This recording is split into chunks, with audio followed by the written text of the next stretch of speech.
Welcome back to the deep dive. So, if you've ever had a brilliant idea, you know the kind, it solves a real problem, but you immediately just shut it down because it felt, I don't know, a little stupid. A bit embarrassing, maybe. Yeah, exactly. Or just way too simple to actually work. Well, Then this deep dive is definitely for you. today we're focusing on a really fascinating case study in entrepreneurial success. It's one that proves the most effective solutions often come wrapped in this layer of self-doubt. And public skepticism? Right.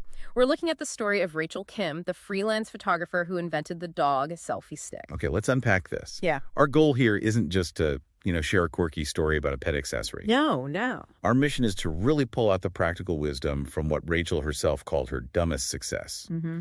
We want to know how she turned a niche, almost laughable idea into a huge market hit. Precisely. We need to look past the novelty of it all and really analyze the process. I mean, the raw, difficult journey of taking a concept that makes people laugh and turning it into a real, stable business. Yeah. This case has just invaluable lessons on iteration, on handling criticism, and on recognizing those unmet market needs that are hiding in plain sight.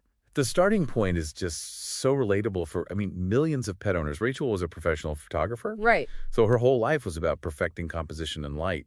But she kept running into this frustrating little problem that even her professional skills couldn't solve. And what was that?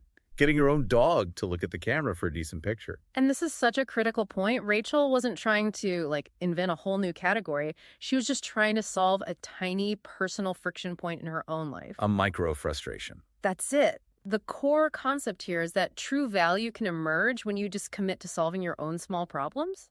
Because if you're frustrated by it, chances are hundreds of thousands of other people are too. They've just accepted it as normal. It's the kind of problem that's so common it just becomes invisible. Mm-hmm. Everyone just shrugs and accepts blurry photos of the back of their dog's head. Rachel, though, she refused to accept it. And that refusal, right there, that's the beginning of innovation. She realized the dog's attention was the currency. The camera needed a lure. So let's get into that moment of invention.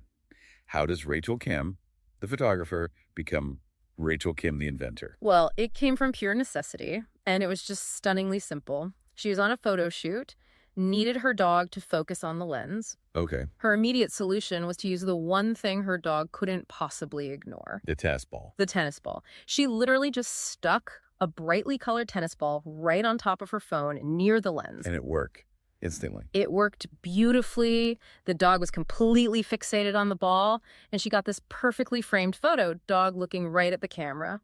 But this is where that paradox we talked about really hits. It really does. The product was effective, but the prototype itself looked ridiculous. Right.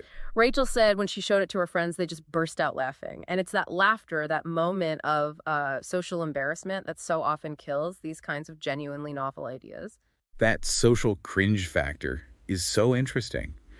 Why do we feel embarrassed by something simple, even when it works? I think it's because we're conditioned to believe that innovation has to be complex. It has to be expensive or involve some proprietary tech. Yeah, lines of code or something. Exactly. When an idea is as simple as put a ball here, it almost feels like you're cheating.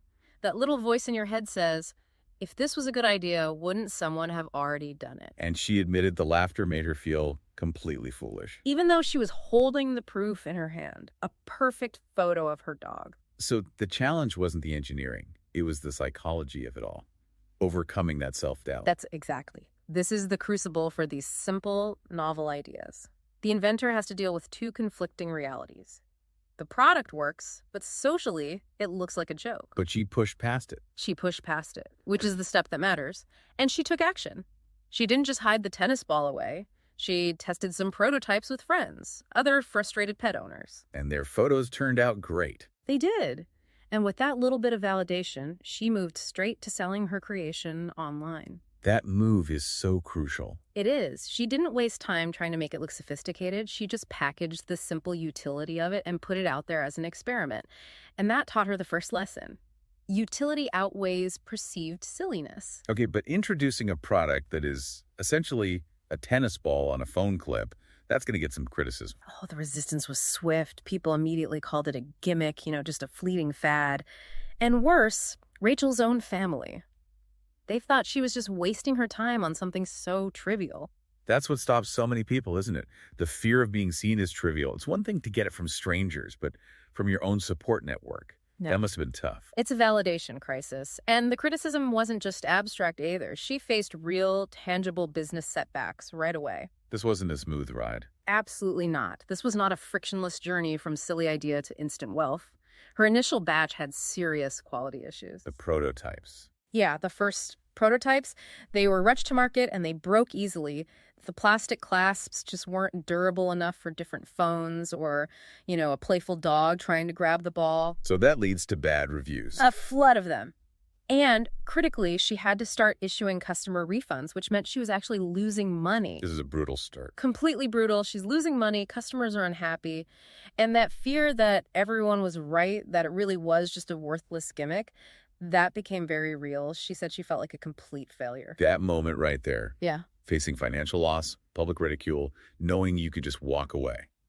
That's the breaking point. So what saved it? What saved the dog selfie stick? Her commitment to iteration and, crucially, her refusal to see negative feedback as a personal attack. She used those negative reviews as, free R&D. So she saw it as data. Pure data. When people complained the clasp was breaking, she didn't get defensive. She went back, she sourced better materials, she redesigned the whole grip mechanism. So instead of quitting when people called it a gimmick, she asked, what about this feels like a gimmick, and how do I fix that? That is the entire mindset shift. The difference between a true gimmick and an innovative product is that iterative commitment. A gimmick gets sold and abandoned. A successful invention gets launched, analyzed through feedback, and refined until it works flawlessly. She just quietly kept building a better product. Exactly. Fixing the durability, improving the design. She was building a product that was resistant to the very criticism it was receiving. Which brings up a great question for you, the listener. Are you quitting when you face criticism, or are you using it as a roadmap? Rachel chose the latter, and that set the stage for a pretty dramatic turning point. Right. So she's in the grind, doing the slow, hard work of fixing plastic clasps, managing refunds. And then suddenly everything changes. The market, which had been pretty much ignoring her, just validates the whole thing overnight. The turning point was a textbook example of modern market validation. Her initial success wasn't built on ads. It was driven by a single event. A major pet influencer found the product, used it, And posted a video. Showing how well it worked. And when that video hit, It went viral almost instantly. The sight of a dog perfectly posing because of this silly little tennis ball clip was just magnetic. people saw it and thought, wait, that solves the exact problem I have. Yes.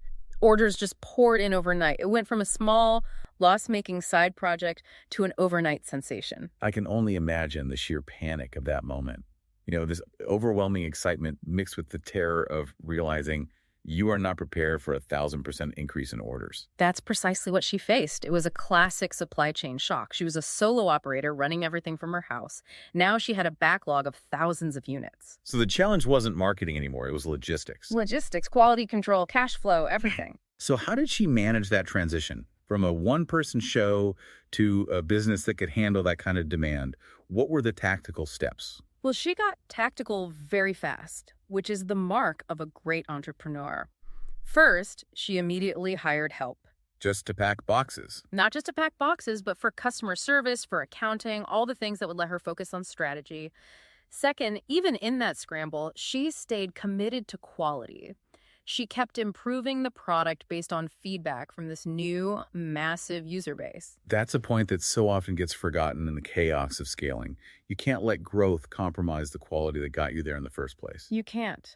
But the biggest structural change was distribution. She knew her own online shop couldn't sustain this. So she went retail. She started actively partnering with pet store chains, both national and regional. And that move not only gave her a broader customer base, it also added credibility. It went from an online curiosity to a real shelf-stable accessory. And that paved the way for going international.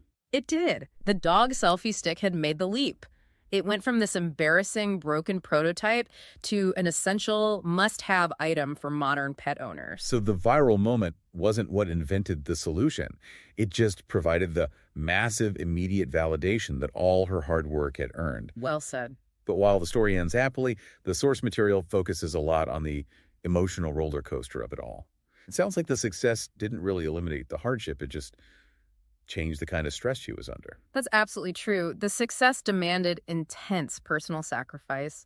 Rachel talks about the immense psychological pressure of being constantly on, Working long hours. unsustainable hours, missing out on major social events, feeling really isolated, both during the initial struggle and even during the scaling phase. Success is rarely as easy as it looks from the outside. Right. It's important to balance that cost with the reward, though. Otherwise, the message is just work yourself to death. What was the core motivation that kept her going? According to Rachel, it was rooted in utility and joy, not just profit. It was seeing photos pouring in from happy customers, people finally capturing that perfect memory of their pet. That feedback loop, knowing she had solved a problem that brought real happiness to others, that's what sustained her through the stress. It really reinforces the idea that if your product truly solves a deeply felt problem, that connection with your customers becomes your greatest fuel. And it connects right back to the beginning. She was solving her own problem. The passion you have for fixing that one little thing translates into the persistence you need to get through everything else. So if we were to distill the core advice Rachel shared for anyone out there sitting on their own silly idea, what are the two main takeaways? Okay, number one is about courage. Don't be afraid to solve your own problems, even if they seem completely silly or niche. The silliness is often just a symptom of simplicity. And simplicity can be the highest form of sophistication in product design. It often is. And the second takeaway, which we saw play out over and over, is about resilience. Right. Number two, listen to feedback, especially the critical feedback, and constantly improve your product based on what you learn. Iteration is what transforms a perceived gimmick into an essential tool. She didn't quit when people called it a gimmick. She only paused when she ran out of negative feedback to fix. That's a great way to put it. So if we synthesize this entire deep dive, I think the main insight for you is that the dog selfie stick proves that the most successful, most loved solutions are sometimes the ones that start out looking the dumbest. They succeed because they effectively and simply solve a common relatable problem that, traditional, overcomplicated corporate thinking just tends to overlook. It really encourages you, the listener, to actively examine those small, irritating workarounds you've come up with in your own life or your job. Those little hacks. Yeah, those little hacks you use because nobody bothered to build a real product for it. Yeah. That might just be your tennis ball moment waiting to be monetized. Yeah. And that's the challenge we want to leave you with. If the success of the dog selfie stick hinged on finding a simple way to capture pet owners' attention and solve their frustration, what everyday micro-frustration in your own field is waiting for a simple, unconventional solution that everyone else is just too embarrassed to try? Something to think about. Thank you for joining us on this deep dive into the business of brilliant simplicity. Chase your silly ideas. They might just fetch success.